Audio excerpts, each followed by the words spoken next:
The envelope. Part 1. The diagnosis. The words fell between them like shards of glass on the kitchen floor. The doctor says you're infertile. Sarah's hand stopped halfway to her coffee mug. Steam rose from the dark surface, twisting in the morning light that slanted through their bay window. Outside, Mrs. Chen was walking her terrier. A normal Tuesday morning in every way, except this one. David stood by the counter, his back to her, shoulders rigid.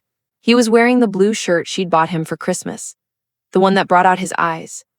Those same eyes that wouldn't meet hers now. What doctor? Her voice came out steady, controlled. 20 years of marriage had taught her to recognize the tremor in his jaw, the way his fingers drummed against his thigh when he was lying. He turned then, holding a manila folder. The paper looked too white, too crisp, like a prop from a medical drama. Dr. Morrison ran some additional tests on your last blood work. I asked him to after we had been trying for so long. The folder landed on the granite countertop with a soft slap. Sarah didn't reach for it. Instead, she watched her husband's face, the careful arrangement of concern that didn't quite reach his eyes, the practiced downturn of his mouth. You asked my doctor to run tests without telling me? I was trying to spare you the worry. He moved toward her, then stopped, as if remembering his lines required distance. Sarah, I know this is hard. You're right. This is hard. Hard to watch him lie with such precision. Hard to pretend she hadn't seen the real test results 3 weeks ago, when she'd gone to Dr. Morrison herself, concerned about irregular periods. The test that showed nothing wrong. The doctor who'd assured her that at 38, she was perfectly healthy, perfectly capable. David was still talking, his voice taking on that patronizing tone she'd started noticing 6 months ago. We can look into adoption, or maybe IVF, though the success rates at your age, my age, 38 is my age, David. The same age as your colleague Jennifer, isn't it? The one who just announced her pregnancy? Something flickered across his face, there and gone like a shadow of a bird across the sun. What does Jennifer have to do with anything? Sarah stood, smoothing her skirt with deliberate calm. Nothing, I'm sure. She picked up her laptop bag, her purse, her car keys. Normal morning routine. I have a faculty meeting at 9. Sarah, we need to talk about this. Yes, she agreed, pausing at the kitchen doorway. We do need to talk, but not now. Not when you've just handed me life-altering news before my morning coffee is even cold. She left him standing there, still clutching his scripted concern like a shield. In her car, she pulled out her phone and scrolled to the photo she'd taken 3 weeks ago. Her actual test results from Dr. Morrison. Everything normal. Everything functioning. She knew even before the tests, felt it in her body's rhythms, in the clockwork of her cycle that had never failed her. But David didn't know she knew. Her sister Emma called as she pulled into the university parking lot. Coffee after your meeting? I'm downtown. Yes, Sarah said, watching her reflection in the rearview mirror. The same face she'd worn for 2 decades of marriage, now learning to wear masks of her own. Part 2. The distance. The space in their bed grew week by week, inch by stolen inch. David started with subtle shifts, turning away in his sleep, murmuring about back pain that required him to sleep on his side, facing the wall. Then came the late nights at the office, the weekend conferences that hadn't existed in their 20 years together, the sudden interest in cycling that demanded pre-dawn departures and exhausted early evenings. Sarah documented it all in a small leather journal she kept in her classroom desk drawer, between copies of Victorian literature and student essays on Jane Eyre. March 15th. D home at 11:30 p.m. Claims budget meeting. His assistant Rebecca left at 5. I called to check. March 28th. Too tired. 3rd time this week. March 22nd. New cologne in his gym bag. Tom Ford. $200. No receipt in our accounts. Emma noticed first, of course. Sisters always did. He didn't kiss you goodbye, she observed, over lattes at their usual spot downtown, a small cafe tucked between a bookstore and a vintage clothing shop. Outside, rain began to fall, soft against the windows. She watched droplets race each other down the glass, placing mental bets on which would reach the bottom first. Mom asked about you two, Emma continued. At Sunday dinner, the one you mysteriously couldn't make it to, she said David seemed different at Christmas. Distracted. Mom notices everyone's marriage, but ignored Dad's affair for 3 years. That's exactly why she notices now. The truth of it hung between them. Their mother, Helen, had developed a supernatural ability to detect marital decay after discovering their father's secretary knew his coffee order better than his wife did. The divorce had been swift, surgical, and had left their mother with a keen eye for the small betrayals that preceded the large ones. Sarah's phone buzzed. David. Working late again tonight. Don't wait up. Order something for dinner. She turned the screen toward Emma, who read it with narrowed eyes. How many times this week? 4. It's Wednesday. I know. Emma leaned forward, her voice dropping. Do you know who? Sarah thought of Jennifer Mitchell, David's colleague in the marketing department. Jennifer with her honey-colored hair and her sudden promotion to senior account manager. Jennifer, who'd announced her pregnancy at the company party last month, glowing and radiant, while her boyfriend of 2 years looked confused and distant. Jennifer, who'd been texting David at inappropriate hours. She'd seen the notifications, though he'd started keeping his phone face down. I have suspicions, and the infertility thing? Sarah had told Emma everything that morning 3 weeks ago, shown her the real test results, the fake ones David had presented. Emma wanted to confront him immediately, had offered to accidentally key his BMW. She'd talked her down. It's his narrative, the story he needs to tell himself, that he's not leaving me, he's been driven away by circumstances, by my broken body. That's sick. That's David. The admission hurt, like probing a bruise. He's never been the villain in his own story. When he left Melissa in college, it was because she was too clingy. When he was passed over for partner 2 years ago, it was because the firm was too political. Nothing is ever just his choice, his fault. Emma reached across the table, covered Sarah's hand with her own. What are you going to do? Sarah thought of the folder she was building at home, hidden in a box of winter scarves in the guest room closet. Bank statements showing charges at restaurants she'd never been to, credit card bills for jewelry that hadn't appeared on her wrists or neck, the receipt for a prenatal vitamin subscription that had been hastily canceled when she'd accidentally received the email confirmation meant for another address. I'm going to wait, she said, and watch. And when the time is right, I'm going to teach him what a real broken narrative looks like. That evening, Sarah came home to an empty house. David's cycling gear was gone, though she'd checked the weather, and it was supposed to rain until midnight. She made herself a simple dinner, graded papers on Victorian Women's Agency and marriage, and went to bed alone. At 1:47 a.m., David slipped in beside her, smelling of wine and that new cologne. He stayed on his side of the invisible line they'd drawn down the middle of their California king. Sarah lay still, breathing evenly, and thought about Jane Eyre walking away from Thornfield Hall in the dead of night, choosing dignity over deception. But Jane didn't know what Sarah knew. Sometimes the best revenge wasn't walking away. Sometimes it was staying just long enough to watch everything burn. Part 3. The evidence. Sarah became a detective in her own home. She learned the forensic value of credit card statements, the evidence trail of deleted text messages that still appeared in phone bills, the way a man's browser history told stories he'd never speak aloud. It started with small things. David's laptop left open on a Saturday morning while he showered. She'd only meant to check the weather, but the browser was open to a forum about exit strategies from marriage. His username? Trapped Dad 2024. The posts went back 6 months. Wife can't have kids. Been trying for years. Just found out. Don't know how to leave without looking like the bad guy. 63 responses offering sympathy, advice, shared experiences of leaving broken women. Sarah took photos with her phone, careful to leave everything exactly as it was.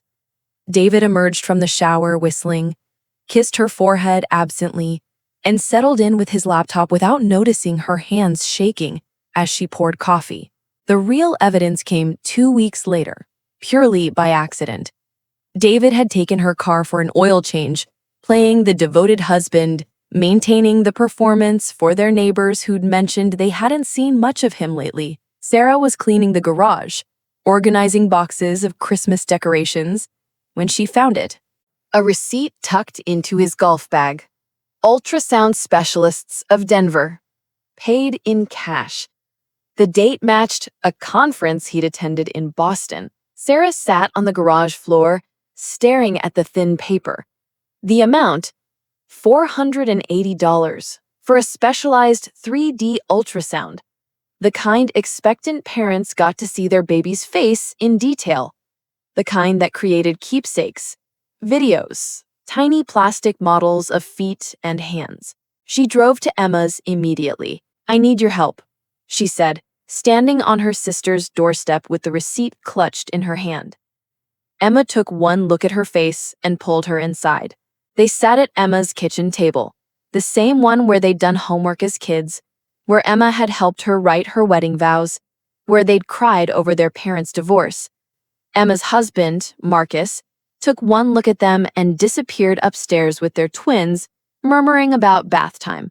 "He's getting ultrasounds with her," Sarah said, laying the receipt between them like evidence in court. "Playing daddy while telling the world I'm infertile." Emma studied the receipt, her jaw tightening. "Do you have more?" Sarah pulled out her phone, showing her the folder of screenshots she'd been collecting. The forum posts, the credit card charges, the flower deliveries to Jennifer's apartment.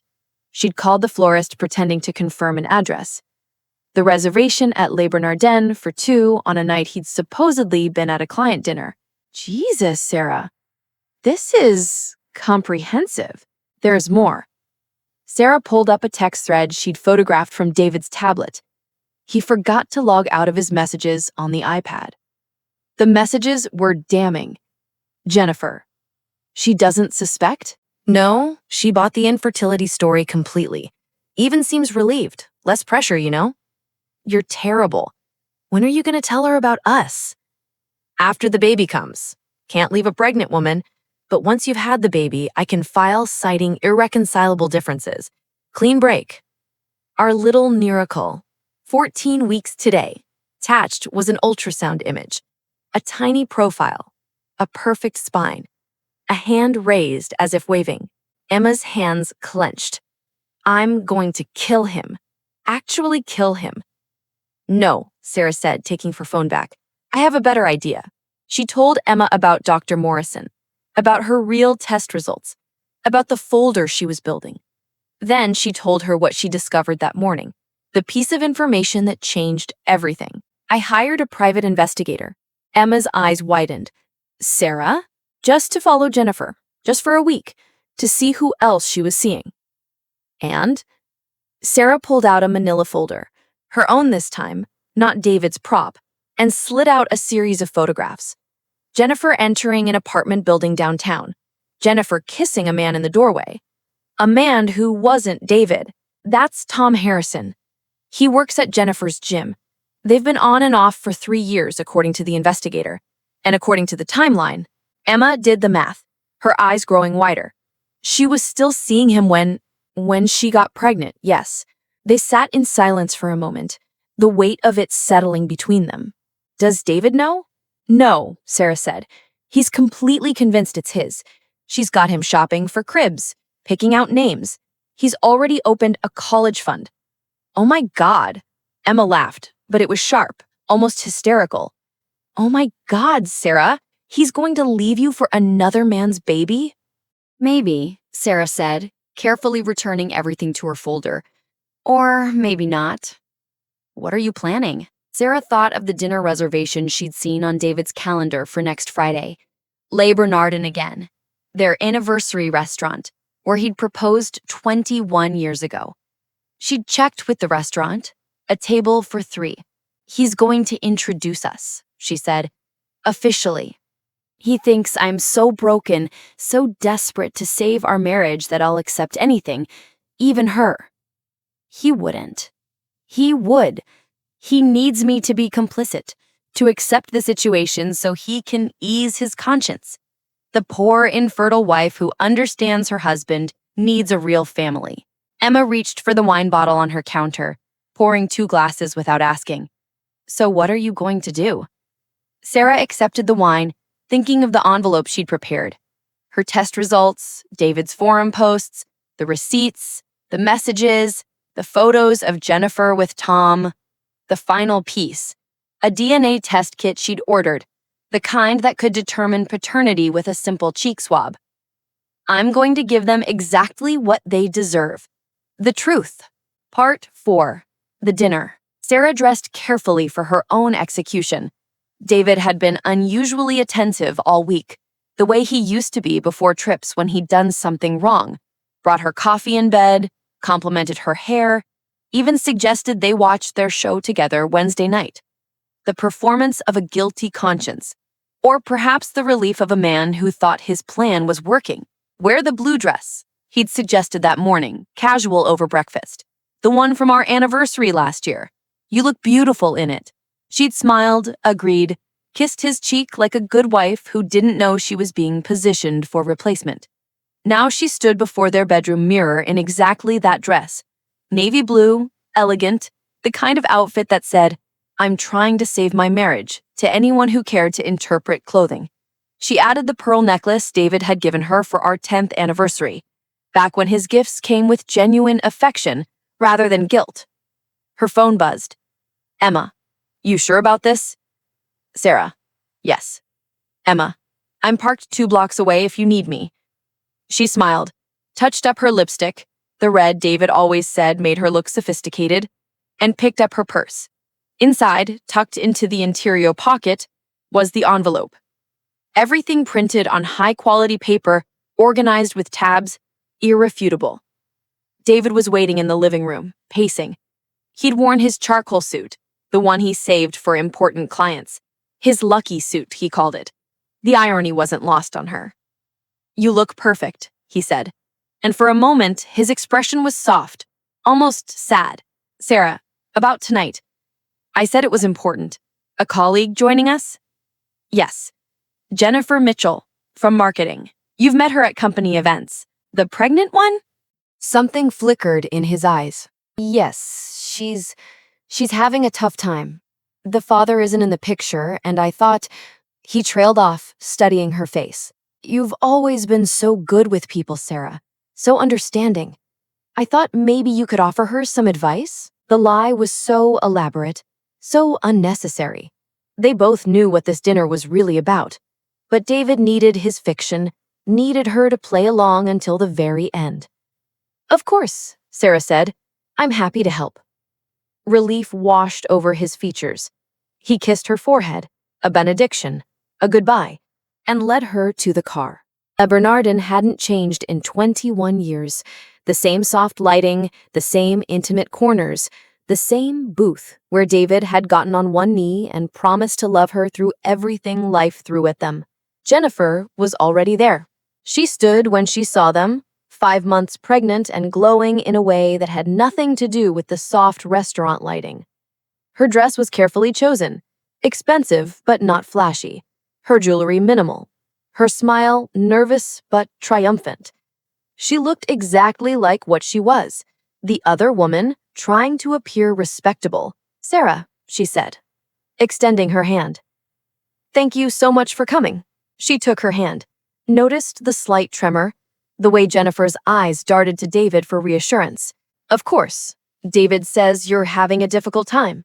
They sat, David positioning himself between them, like a referee, or perhaps a translator between 2 foreign countries. The waiter appeared, Henri, who'd served them on their anniversary for the past 5 years. His eyes widened slightly, seeing the 3 of them, but his professionalism never wavered. The usual champagne, Mr. Stone? Just water tonight. We're keeping things simple. Henri's gaze flickered to Jennifer's obvious pregnancy, to Sarah's carefully composed face. An understanding dawned. Of course, sir. They ordered salmon for Jennifer, steak for David, the sea bash Sarah always chose. Conversation limped along on safe topics, the weather, the restaurant's renovation, anything but the obvious tension crackling between them. Finally, over appetizers, David cleared his throat. Sarah, I wanted us all to have dinner together because things are going to change. Sarah set down her fork tearfully. Precisely. Change. Jennifer reached for David's hand across the table, a practiced gesture, one they'd clearly done before. Sarah watched their fingers intertwine and felt nothing. The rage had burned through her weeks ago, leaving only cold determination.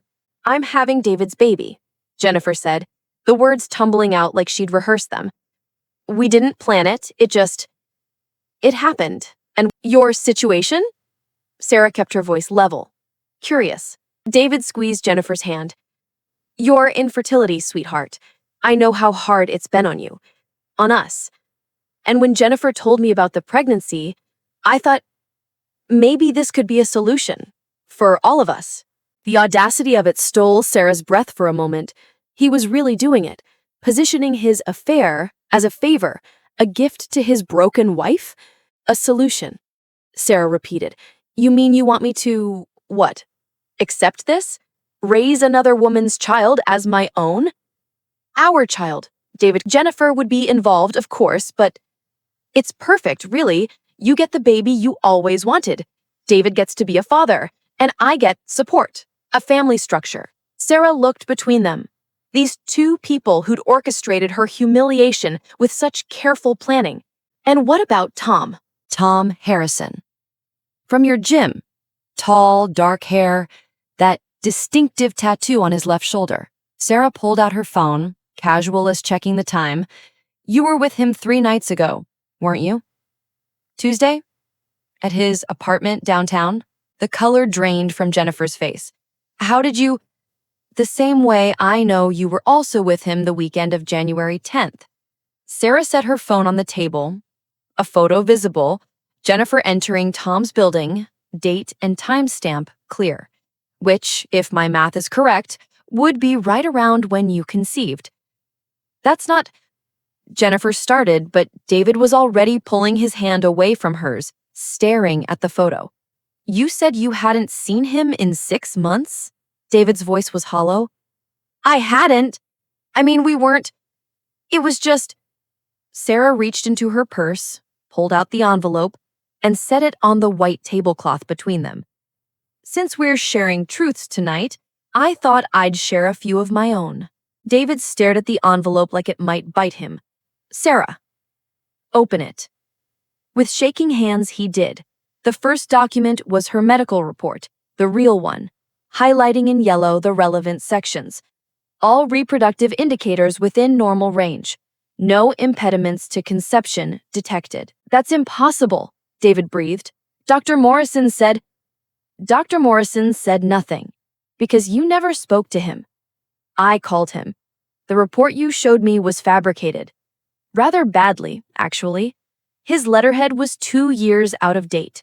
David kept reading, his face growing paler with each page. The forum posts, the receipts, the messages to Jennifer, and finally the photos of Jennifer with Tom, dated and documented. There's a DNA test kit in there too, the kind they sell at pharmacies now. Very accurate. I thought you might want to be sure before you signed any birth certificates or set up any more college funds. The restaurant around them continued its elegant dance, Jennifer waiters froze. gliding between tables, What? soft conversation, the clink of silverware, while their table sat frozen in its own pocket of disaster. Sarah, you knew. This whole time, you knew. I knew the moment you handed me those fake results. Did you really think I wouldn't check? That I'd just accept being labeled infertile without seeing my own doctor? But you never said. You acted like a good wife, supportive, understanding. I gave you exactly what you expected to see. A broken woman, too desperate to question, too grateful for any scrap of attention to notice the affair happening in front of her. Jennifer was crying now, mascara running in dark rivers down her cheeks. David, I can explain. Can you? He turned on her. 20 years of suppressed anger finally finding a target that wasn't Sarah. You've been fucking another man while I've been planning our future? While I've been destroying my marriage for you? You destroyed your marriage all on your own," Sarah interjected. "Jennifer was just the excuse. If it hadn't been her, it would have been someone else. Someone younger, someone pregnant, someone who made you feel like the man you think you deserve to be." Henri appeared. Concerned? "We'll need the check," Sarah said, standing. "And perhaps pack up the entrees. I don't think we'll be staying." She left the envelope on the table, its contents spilled across the white cloth like evidence at a crime scene. Around them, other diners were starting to notice the crying pregnant woman, the man with his head in his hands, the elegant wife walking away with perfect posture. "Sarah, wait," David called after her. She turned at the restaurant entrance, looking back at the table where he'd proposed, where they'd celebrated anniversaries, where he'd just tried to reshape their marriage into something grotesque. "The divorce papers are on your desk at home. I've already signed them." Part 5. The Aftermath. The house felt different without David's lies filling up the spaces. Sarah stood in their bedroom, her bedroom now, folding his clothes into boxes with mechanical precision. 20 years of marriage reduced to cardboard containers labeled in black Sharpie: winter clothes, suits, golf equipment. Her phone hadn't stopped buzzing since last night. Word traveled fast in their social circle, and the restaurant had been full of people they knew. She'd drummed off her ringer after the 15th call from friends wanting the whole story, or offering support that was really just thinly veiled curiosity. Emma arrived at 10 with coffee and pastries, letting herself in with her spare key. "You're trending on the neighborhood Facebook group," she announced, setting down her offerings on the kitchen counter. Margaret Chen posted that she saw David loading suitcases into his car at 3 a.m. "Good for Margaret." Sarah accepted the coffee gratefully. "Did she mention if Jennifer was with him?" "No, but Tom Harrison posted on Instagram this morning a photo of a positive pregnancy test with the caption, 'Ready to be a dad.' Tagged Jennifer." Sarah nearly choked on her coffee. "He didn't." "He did. Jennifer's mother commented asking what was going on. It's a whole thing." Emma pulled up the post on her phone showing Sarah the digital drama unfolding in real time. Apparently, Tom found out about David last night. Jennifer called him crying from the restaurant, and he drove there to pick her up. They had it out in the parking lot. "How do you know all this?" "Marcus's cousin works at LA there. Said it was better than reality TV." They moved through the house together, Emma helping pack, while Sarah decided what to keep, what to donate, what to burn in the fireplace with a glass of wine later.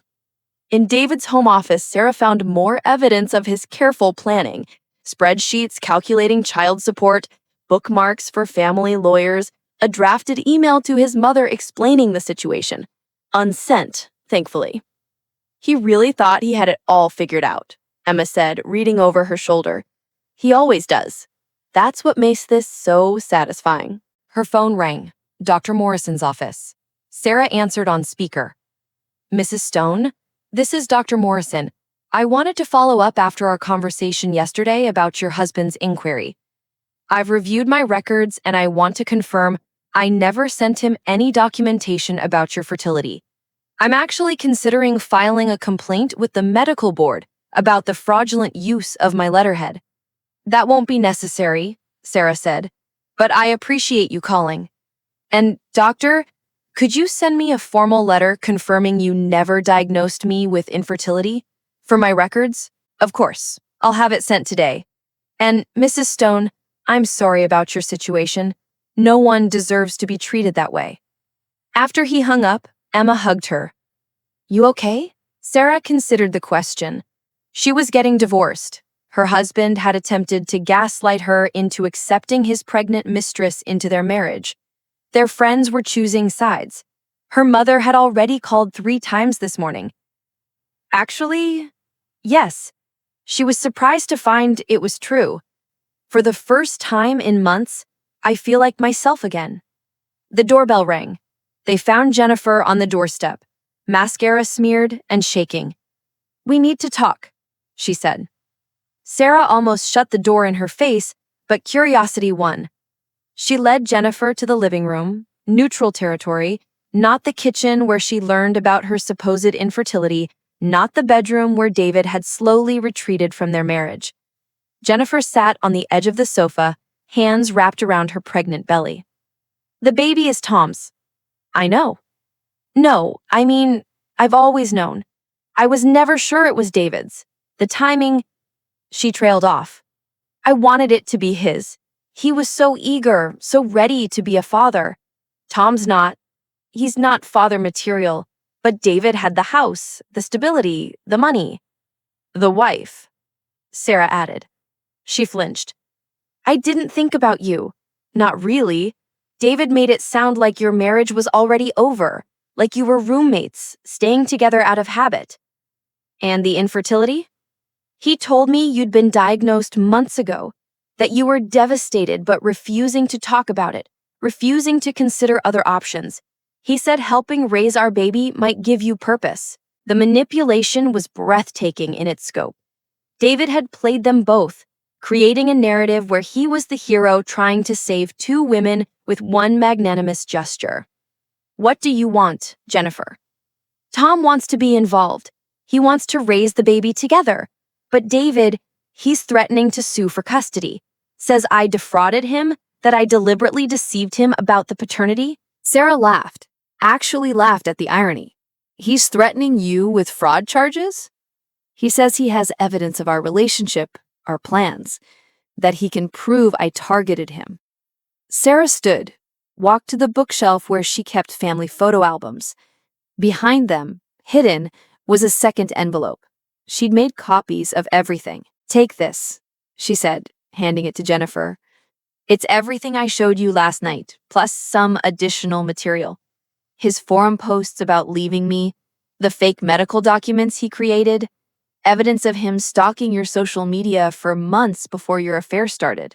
Jennifer took the envelope with trembling hands. Why are you helping me? I'm not. I'm protecting myself. If David goes after you, he'll drag me into it. I want this over, clean, and simple. You and Tom raise your baby, David faces the consequences of his choices, and I get my life back. Jennifer stood to leave, then paused. For what it's worth, I am sorry. You didn't deserve this. No, Sarah agreed. I didn't. After Jennifer left, Sarah and Emma finished packing David's things. By evening, 17 boxes sat in the garage, ready for the movers David had hired to take them to his temporary apartment. Marcus arrived with pizza and wine, taking over the living room with the twins while Sarah and Emma sat on the back deck watching the sunset. You know what the worst part is? Sarah said, on her second glass of wine. I still don't understand why. We were happy. Or I thought we were. We had good jobs, good friends, a good life. Why wasn't it enough? Because some people don't want good. They want perfect.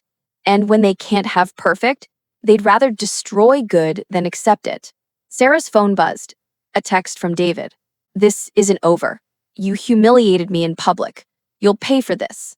She showed it to Emma, who immediately screenshotted it. That's evidence. Harassment. But Sarah wasn't worried. She'd lived with David for 20 years.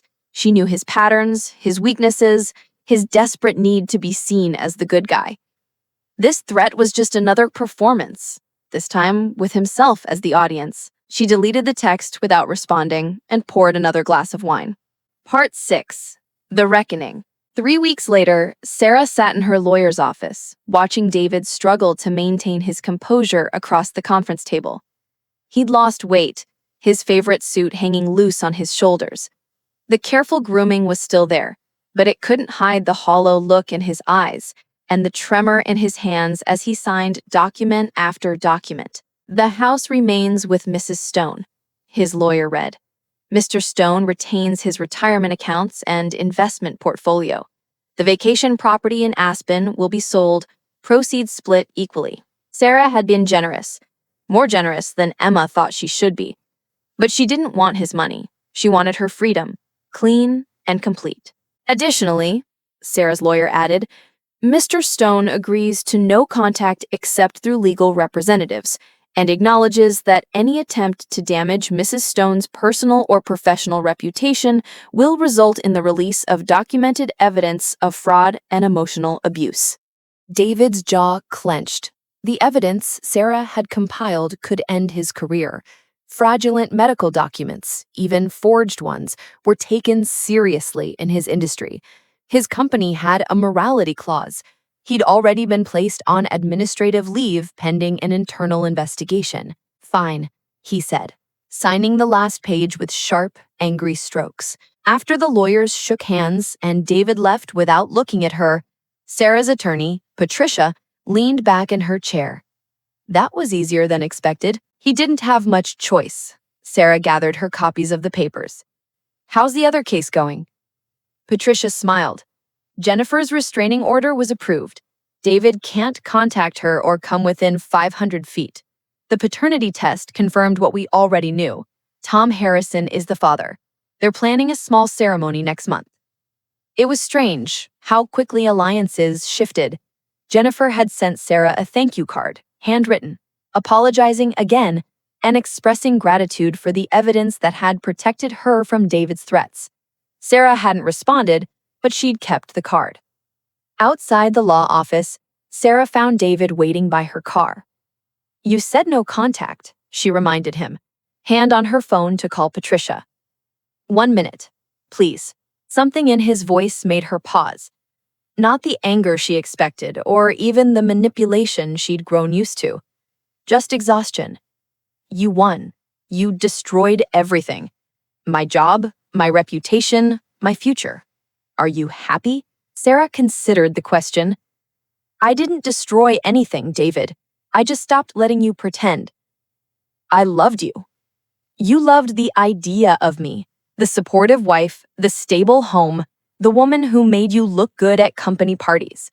When that wasn't enough anymore, instead of talking to me, instead of therapy, or honesty, or even a clean divorce, you chose to break me, to make me believe I was broken. I never meant you told strangers on the internet that I was infertile. You forged medical documents. You brought your pregnant mistress to our anniversary restaurant to propose some sick sister-wife arrangement. You meant every bit of it. David looked older suddenly, all 53 years showing in the lines around his eyes. What am I supposed to do now? That's not my problem anymore. She got in her car and drove away, watching him shrink in the rearview mirror until he was just another stranger on a Denver street. At home, she found Emma and their mother, Helen, in her kitchen, armed with paint samples and furniture catalogs. We're redecorating, Helen announced, holding up swatches of blue and green. This house needs to stop looking like David lives here. Sarah hugged her mother, who'd driven up from Santa Fe the moment the divorce papers were filed. Helen understood betrayal, understood the particular ache of discovering the person you'd built a life with had been dismantling it brick by brick while you slept beside them. I'm thinking new everything, Emma said, spreading catalogs across the granite counter David had chosen. New couch, new bedroom set, definitely new sheets. I bought new sheets the day he left, Sarah admitted. Good girl, Helen said. I burned mine. Your father complained about the smoke detector going off, but it was worth it. They spent the afternoon planning changes, painting the office David had dominated, converting his man cave into a library, replacing the leather furniture he'd insisted on with comfortable fabrics in colors that actually made Sarah happy. Marcus arrived with the twins and takeout Chinese, and suddenly Sarah's quiet house was full of laughter, children's voices, the chaos of family. Her nephew Oliver spilled orange juice on David's precious Persian rug, and instead of panicking, Sarah helped him clean it up, then suggested they move the rug to the garage sale pile. Aunt Sarah, her niece Charlotte asked, young enough to be blunt, where's Uncle David? He doesn't live here anymore, sweetheart. Good, Charlotte said decisively. He never let us play in the living room. From the mouths of babes, Sarah thought. That evening, after everyone left, Sarah walked through her house, really seeing it for the first time in months. The spaces David had controlled, the walls he'd chosen the colors for, the art he'd selected because it showed taste. None of it was her. She called a real estate agent the next morning. I want something smaller, with character. Maybe Victorian, definitely with a garden. And absolutely no room for a home gym. The agent laughed. Bad divorce? The best divorce, Sarah corrected. Within a week, she'd found it. An 1890s Victorian in the Baker neighborhood, complete with original hardwood floors, stained glass windows, and a backyard that begged for garden beds. It needed work, but Sarah had always wanted to restore something beautiful from neglect. The day she got the keys, she stood in the empty parlor, sunlight streaming through purple and green glass, and felt something she hadn't experienced in 2 years. Possibility. Her phone rang. An unknown number, but she recognized Jennifer's voice immediately. I wanted you to know, Tom and I are having a girl. We're naming her Truth. Sarah almost laughed at the heavy-handed symbolism. Congratulations. And David, he's leaving Colorado. His company offered him a transfer to the Phoenix office. A demotion, but better than firing. How do you know? He sent me a letter, through his lawyer, apologizing. Jennifer paused. He said he's entering therapy. Something about needing to understand his patterns. After they hung up, Sarah stood in her new home, thinking about patterns. The way we repeat them, break them, weave new ones from the threads of old damage. David would probably never truly understand what he'd done. The cruelty of trying to convince her that her body was broken. The betrayal multiplied by manipulation. But that was his pattern to break or keep. Sarah had her own work to do. Learning to trust again, to believe that not everyone would look at her and see something that needed to be remade in their image. But standing in this house that was hers alone, she felt ready to begin. Emma arrived with champagne and boxes, followed by their mother with cleaning supplies and sage for smudging. Can't have his energy following you here, Helen insisted, as they unpacked Sarah's books, the ones she'd kept boxed in the basement because David said they made the house look cluttered. Emma pulled out a familiar leather journal. Your evidence journal? Sarah took it, flipped through the pages of documentation, the careful chronicle of her marriage's destruction. Then she walked to the fireplace, original brick that the previous owners had painted white, and set the journal on the grate. You sure? Emma asked. I don't need it anymore. The pages caught quickly, David's lies turning to ash and floating up the chimney. Sarah watched them burn and felt nothing but relief. Epilogue. Recognition. 1 year later, Sarah stood before her Victorian's restored stained glass windows, morning coffee in hand, watching her garden come alive with spring. The house had been a project of love. Every restored molding, every carefully chosen paint color, every piece of furniture selected because it made her happy. Her study was lined floor to ceiling with books. The kitchen herb garden flourished. The guest room actually welcomed guests instead of storing boxes of things David might need. Her phone buzzed. Emma, sending photos from her vacation in Italy with Marcus and the twins. In one, Charlotte stood before the Colosseum making a fierce gladiator face. In another, Oliver carefully ate gelato with intense concentration. Another text, this one from an unexpected source. Jennifer.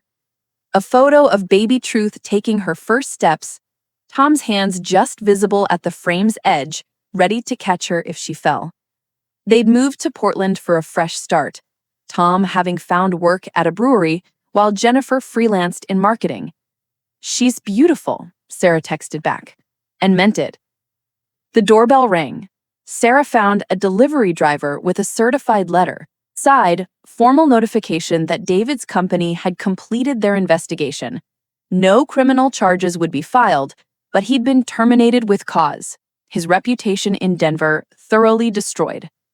The letter mentioned he'd relocated to Phoenix, starting over at a smaller firm. Sarah filed the letter with her divorce papers and forgot about it. She had her own life now. Her Victorian literature class at the university was thriving. She'd started a book club that met monthly in her restored parlor. She'd even gone on a few dates. Nothing serious yet, but the possibility was there. no longer terrifying. Some evenings, she thought about the woman she'd been a year ago, sitting in that restaurant, watching her husband try to reshape reality around his needs.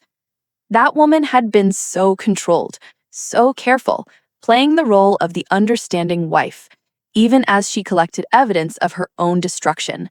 She wasn't that woman anymore. Or maybe she was, just more honest, more complete, more willing to live in the truth, even when it wasn't pretty. The recognition hadn't come all at once. It came in small moments, choosing paint colors without asking anyone's opinion, sleeping diagonal across her bed because she could, saying no to invitations that didn't interest her, saying yes to ones that scared her a little. Marcus's cousin, the one who'd witnessed the parking lot drama, had asked her out last week. James, a veterinarian with gentle hands and an easy laugh. She'd said yes to coffee, which had turned into lunch, which had become a plan for dinner next Friday. He doesn't have to be perfect, she told Emma. He just has to be honest. That evening, grading papers in her study while rain drummed against the restored windows, Sarah's laptop chimed with an email. From David. She almost deleted it unread. Then curiosity one. Sarah, my therapist says I should write this, though I don't know if I'll send it. I guess if you're reading this, I did. I've been diagnosed with narcissistic personality disorder. It's not an excuse, just an explanation. I'm working on understanding why I needed to break you to feel whole, why I couldn't just leave if I was unhappy, why I had to make you the villain in my story. You weren't broken. You were never broken. I was. I'm sorry. That's not enough, I know, but it's true. I hope your new house is everything you wanted. You always did love Victorian architecture. David. Sarah read it twice, then closed her laptop. Through the window, she could see her neighbor's daughter playing in the rain, arms spread wide, face turned up to the sky. The girl's mother called for her to come inside, but she kept spinning, lost in the joy of the moment. Sarah understood. Sometimes you had to stand in the storm to remember you were waterproof. She deleted David's email, picked up her red pen, and went back to grading papers on women's agency in Victorian literature. Her students had written about Jane Eyre, about Middlemarch, about women who chose dignity over deception, truth over comfortable lies. In the margins of one particularly insightful essay, she wrote, "Yes, the power isn't in the leaving. It's in knowing your own worth while you stay, plan, and choose your moment." Outside, the rain continued, washing the city clean. Sarah had built herself a new life in this old house, surrounded by books and beauty she'd chosen herself. It wasn't the life she'd planned, but it was hers, every imperfect, authentic piece of it. And that was enough, more than enough. It was everything.